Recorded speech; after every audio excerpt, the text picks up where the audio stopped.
ನೇಮಕಾತಿಯಲ್ಲಿ ಹಗರಣ ನಡೆದಿದೆ ಅನ್ನುವ ಆರೋಪಕ್ಕೆ ಸಂಬಂಧಪಟ್ಟಂತೆ ಇದೀಗ 75ಕ್ಕೆ 75 ನೇಮಕಾತಿಯಲ್ಲೂ ಕೂಡ ಮೋಸ ಆಗಿರೋದು ಸಾಬೀತಾಗಿದೆ. ತನಿಖೆಗೆ ಅನುಮತಿ ಕೋರಿ ಸರ್ಕಾರಕ್ಕೆ ಲೋಕಾಯುಕ್ತ ಪತ್ರ ಬರೆದಿದ್ದು ಪಬ್ಲಿಕ್ ಟಿವಿ ಎಕ್ಸ್ಕ್ಲೂಸಿವ್ ಸ್ಟೋರಿಯನ್ನು ನೋಡ್ತಾ ಹೋಗೋಣ. ಇದೀಗ ಈ ಕಾಂಗ್ರೆಸ್ ಶಾಸಕ ನಂಜೇಗೌಡರ ವಿರುದ್ಧ ಆರೋಪ ಕೇಳಿ ಬಂದಿತ್ತು. ತನಿಖೆ ಆಗಬೇಕಿದೆ. ತನಿಖೆ ಮಾಡಿದ ಇಡಿಯಿಂದ ಲೋಕಾಯುಕ್ತಕ್ಕೆ ಒಂದು ರಿಪೋರ್ಟ್ ಕೂಡ ಹೋಗಿದೆ. ಈಗ 75ಕ್ಕೆ 75 ನೇಮಕಾತಿಯಲ್ಲೂ ಮೋಸ ಆಗಿರೋದು ಸಾಬೀತಾಗಿದೆ. ಸೊ ಈಗ ಇಡಿ ಮುಂದೆ ನೇಮಕಾತಿಗಾಗಿ ಹಣವನ್ನ ಕೊಟ್ಟಿರುವ ಬಗ್ಗೆ ತಪ್ಪೊಪ್ಪಿಗೆ ಕೂಡ ಕೊಟ್ಟಿದ್ದಾರಂತೆ. ಭ್ರಷ್ಟಾಚಾರ ನಿಯಂತ್ರಣ ಕಾಯ್ದೆಯಡಿ ತನಿಖೆ ಮಾಡುವಂತೆ ಇಡಿ ಈಗ ಪತ್ರವನ್ನ ಬರೆದಿದ್ದು, ಇದರಲ್ಲಿ ಶಾಸಕ ನಂಜೇಗೌಡ ವಿರುದ್ಧ ಆರೋಪದ ತನಿಖೆ ಕೇಳಿ ಬಂದಿತ್ತು. ಈಗ ಅವರಿಗೆ ಒಂದ್ ರೀತಿ ಬಿಸಿ ತುಪ್ಪವಾಗಿ ಪರಿಣಮಿಸ್ತಾ ಇದೆ. ಶಾಸಕ ನಂಜೇಗೌಡ ಸೇರಿದಂತೆ ಪ್ರಭಾವಿ ನಾಯಕರ ವಿರುದ್ಧ ತನಿಖೆಗೆ ಪತ್ರ ಹೋಗಿದೆ.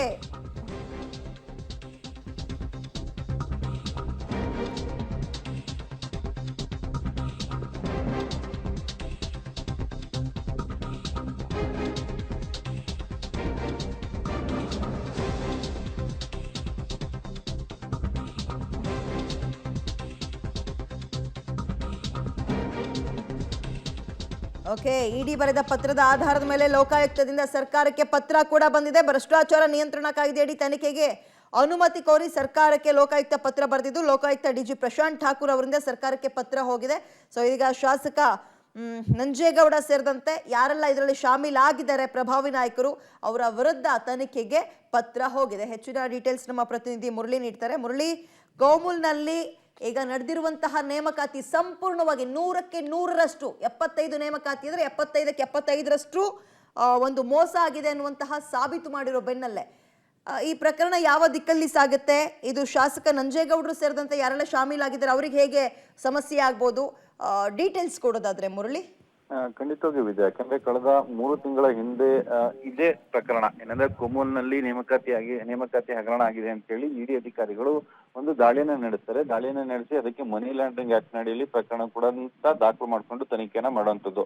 ಆ ಸಂದರ್ಭದಲ್ಲಿ 75 ನೇಮಕಾತಿಗಳೇನಿತ್ತು, 75 ನೇಮಕಾತಿಗಳಿಗೆ ಸಂಬಂಧಪಟ್ಟಂತೆ ಯಾರ್ಯಾರು ಅಭ್ಯರ್ಥಿಗಳಿದ್ರು ಅವರೆಲ್ಲರನ್ನೂ ಕೂಡ ಇಡಿ ಅಧಿಕಾರಿಗಳು ವಿಚಾರಣೆಗೊಳಪಡಿಸ್ತಾರೆ. ವಿಚಾರಣೆಗೊಳಪಡಿಸಿದಾಗ ನಾವೆಲ್ಲರೂ ಕೂಡ 30 ಲಕ್ಷ 20 ರಿಂದ 30 ಲಕ್ಷ ಹಣವನ್ನ ನಗದು ರೂಪದಲ್ಲಿ ಕೊಟ್ಟಿದೀವಿ ಅಂತೇಳಿ ಇಡಿ ಅಧಿಕಾರಿಗಳ ಮುಂದೆ ತಪ್ಪೊಪ್ಪಿಗೆಯನ್ನ ಮಾಡ್ಕೊಂಡಿದ್ರು. ಅಂದ್ರೆ ಕೆಲಸಕ್ಕೋಸ್ಕರ ನಾವು ಹಣವನ್ನ ಕೊಟ್ಟಿದೀವಿ, ನಾವು ಈ ಅಕ್ರಮದಲ್ಲಿ ಭಾಗಿಯಾಗಿಲ್ಲ ಅಂತೇಳಿ ತಪ್ಪೊಪ್ಪಿಗೆಯನ್ನ ಮಾಡ್ಕೊಂಡಿದ್ರು. ಆ ಹಿನ್ನೆಲೆಯಲ್ಲಿ ಅವ್ರನ್ನೆಲ್ಲರನ್ನೂ ಕೂಡ ಸಾಕ್ಷಿಯಾಗಿ ಪರಿಗಣಿಸಿದಂತ ಇಡಿ ಅಧಿಕಾರಿಗಳು ಅಂದ್ರೆ ಅವರಿಗೆ ಅವರ ವ್ಯಾಪ್ತಿಗೆ ಭ್ರಷ್ಟಾಚಾರ ನಿಯಂತ್ರಣ ಕಾಯ್ದೆಯಲ್ಲಿ ತನಿಖೆ ಮಾಡ್ಲಿಕ್ಕೆ ಅವಕಾಶಗಳಿಲ್ಲ. ಅಂದ್ರೆ ಅವರು ಕೇವಲ ಮನಿ ಲ್ಯಾಂಡ್ರಿಂಗ್ ಆಕ್ಟ್ ನಲ್ಲಿ ಅಡಿಯಲ್ಲಿ ಮಾತ್ರ ತನಿಖೆ ಮಾಡ್ಲಿಕ್ಕೆ ಅವಕಾಶಗಳಿರಂತದ್ದು. ಆ ಹಿನ್ನೆಲೆಯಲ್ಲಿ ಇದು ರಾಜ್ಯ ಸರ್ಕಾರದ ಒಬ್ಬ ಶಾಸಕರು ಮತ್ತು ರಾಜ್ಯ ಸರ್ಕಾರದ ಕೆಲವು ಪ್ರಭಾವಿ ನಾಯಕರು ಇರೋ ಹಿನ್ನೆಲೆಯಲ್ಲಿ ಅವರಿಗೆ ಈಗ ಲೋಕಾಯುಕ್ತಕ್ಕೆ ಈಗ ಪತ್ರವನ್ನ ಬರ್ದಿರಂತ ಭ್ರಷ್ಟಾಚಾರ ನಿಯಂತ್ರಣ ಕಾಯ್ದೆ ಅಡಿಯಲ್ಲಿ ತನಿಖೆ ಮಾಡಿ ಅಂತೇಳಿ. ಅದಾದ ಬಳಿಕ ಈಗ ಲೋಕಾಯುಕ್ತ ಕೂಡ ಸರ್ಕಾರಕ್ಕೆ ಪತ್ರವನ್ನ ರವಾನೆ ಮಾಡಿರುವಂತದ್ದು. ವಿದ್ಯಾ, ಓಕೆ, ಥ್ಯಾಂಕ್ ಯು ಮುರಳಿ ತಮ್ಮ ಡೀಟೇಲ್ಸ್ಗೆ. ಲೈಂಗಿಕ ಕಿರುಕುಳ ಮತ್ತೊಂದ್ ಕಡೆ ಅತ್ಯಾಚಾರದ ಆರೋಪಿಯಾಗಿರುವ ಸಂಸದ ಪ್ರಜ್ವಲ್ ರೇವಣ್ಣ